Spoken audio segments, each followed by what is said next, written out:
പത്തനാപുരത്തൊരു പെൺകുട്ടിയുടെ വീട്ടിലേക്ക് പോസ്റ്റ്മാൻ കൊണ്ടുകൊടുത്ത ഒരു സീഡിയാണ്. ആ സീഡിയുടെ കവർ പൊട്ടിക്കുമ്പോ പുറത്തെഴുതിയിരിക്കുകയാ, ഇത് കണ്ടതിന് ശേഷം ഈ നമ്പറിലൊന്ന് ബന്ധപ്പെടുക.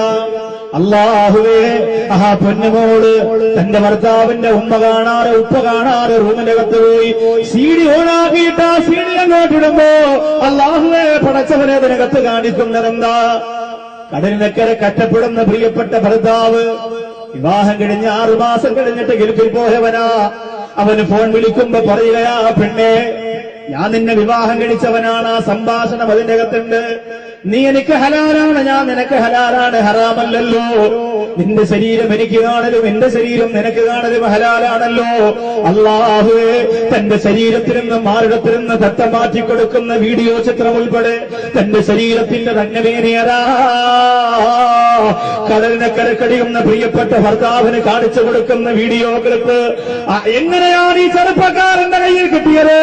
എങ്ങനെയാണ് ഈ ചെറുപ്പക്കാരന്റെ കയ്യിൽ കിട്ടിയത്? ആ നമ്പറിലേക്ക് ആ പെൺകുട്ടി ഫോൺ വിളിക്കുകയാ. ഫോൺ വിളിക്കുമ്പോ ആ ചെറുപ്പക്കാരൻ പറയുകയാ, ലോകത്തൊരാൾ പോലും ഈ വിവരം അറിയാൻ പാടില്ല.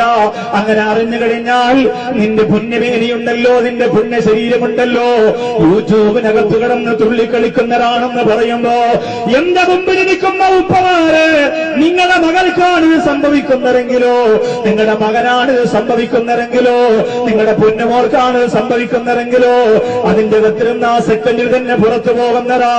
അതിന്റെ അകത്തിരുന്ന ആ സെക്കൻഡിൽ തന്നെ പുറത്തു പോകുന്നതാ. പിന്നെ ഒരാൾക്കും തിരിച്ചു പിടിക്കാൻ പറ്റൂല.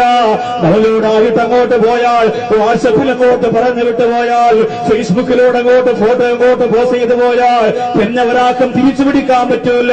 പിന്നെ ലോകം മുഴുവനും അതെത്തിയല്ലോ. പിന്നെ കിട്ടുന്നവർക്ക് എന്തും ചെയ്യാമല്ലോ, പിന്നെ അവർക്ക് എന്തും പറയാമല്ലോ. ആ പൊന്നുമോള് ചെയ്തതെന്താ? ആ പൊന്നുമോള് എന്ത് സംഭവിച്ചാലും കുഴപ്പമില്ല, ലോകത്ത് മറ്റൊരു പെണ്ണിന് സംഭവിക്കാൻ പാടില്ല എന്ന് പറഞ്ഞുകൊണ്ട് നേരെ ഭർത്താവിന്റെ ഉപ്പയെ വിളിച്ചുകൊണ്ട് പോലീസ് സ്റ്റേഷനിലാ പോയത്. ആ നമ്പറിൽ വിളിച്ച് ആ സെക്കൻഡിൽ തന്നെ അവനെ പോലീസ് അറസ്റ്റ് ചെയ്യുമ്പോ എന്റെ പ്രിയപ്പെട്ട ചെറുപ്പക്കാരാ, അവനോട് പോലീസ് ചോദിച്ചത് എങ്ങനെയാണ് സാധിപ്പിച്ചെടുത്തതെന്ന അവൻ പറയുക, തലച്ചോറുള്ളവർക്ക് കമ്പ്യൂട്ടറിന്റെ മുമ്പിൽ നിന്ന് ലോകത്ത് എന്തൊക്കെ നേടിയെടുക്കാൻ പറ്റുമോ, ഒരുപാട് ഫോൺ കോളുകൾ ചോർത്താൻ പറ്റുന്നതാ, ഒരുപാട് വാട്സപ്പ് വീഡിയോ മോഷ്ടിക്കാൻ പറ്റുന്നതാ, ഒരുപാട് വാട്സപ്പ് പേജ് മോശം നടത്താൻ പറ്റുന്നതാ. നിങ്ങളെ സൂക്ഷിച്ചോ, നിങ്ങളെ നമ്മുടെ ശരീരം കണ്ടവരെ കൊണ്ട് അറബാധിക്കുന്ന കാലം വരാൻ പോവുകയാ. നമ്മുടെ പെൺമക്കളെ കണ്ടവരെ കൊണ്ട് ചവിട്ടിത്താക്കുന്ന കാലം വരാൻ പോവാ. സൂക്ഷിക്കണേ. വാട്സപ്പിന് പൈസ ഇല്ലാത്തത് അതുകൊണ്ടാ, എല്ലാവരും ഉപയോഗിക്കാൻ വേണ്ടിയാ. എല്ലാവരും സജീവമായ സാന്നിധ്യം അതിൽ ഉറപ്പിക്കുന്നു. ഒരുപാട് കാര്യങ്ങൾ എടുക്കാമല്ലോ. എന്റെ പ്രിയപ്പെട്ട മുസ്ലിങ്ങളെ, ഒരുപാട് കാര്യങ്ങൾ നിങ്ങൾ അതിലൂടെ ചർച്ച നടത്തുമല്ലോ. ശ്രദ്ധിക്കണേ, നിയന്ത്രിക്കണേ.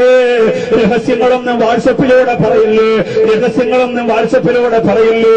പരസ്പരം അങ്ങോട്ടും ഇങ്ങോട്ടുമുള്ള കാര്യങ്ങളൊന്നും വാട്സപ്പിലൂടെ പറയില്ലേ. നിങ്ങളറിയാതെ മറ്റൊരാളത് മുഴുവനും ചോർന്നെടുത്തുകൊണ്ടിരിക്കുകയാ.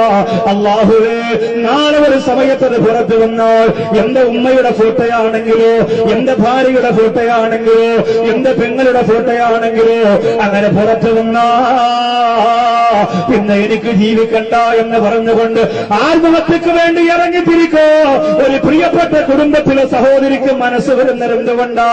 സുബ്ഹാനല്ലാഹ്, അവളുടെ നാശം അവൾ ഉറപ്പിച്ചതുകൊണ്ടാ, അവളുടെ നാശം അവൾ ഉറപ്പിച്ചതുകൊണ്ടാ. അല്ലാഹു റബ്ബുൽ ഇസ്സത്ത് കാത്തുരക്ഷിക്കട്ടെ.